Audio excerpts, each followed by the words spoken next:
استنبای میگو جدیدترین محصول LGه که یه تلویزیون قابل حمله.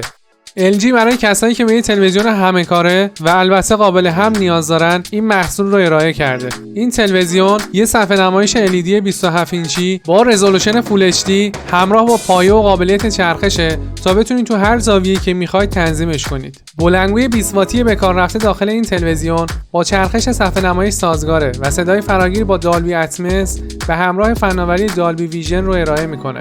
از نظر عمر باتری با هر بار شارژ میتونید تا 3 ساعت ازش استفاده کنید و با ورودی HDMI این تلویزیون میتونید اونو به کنسول بازیتون وصل کنید تا یه همراه همه فن حریف برای سرگرمی تو سفرهاتون داشته باشید. این تلویزیون محتوای دستگاه‌های اپل رو هم میتونه از طریق ایرپلی نمایش بده و از امکانات دیگه این تلویزیون میشه به وای فای، بلوتوث، NFC، دستیار صوتی و کنترل از راه دور و پورت USB اون اشاره کرد. این تلویزیون قراره با لیبل قیمتی $1000 به بازار عرضه بشه.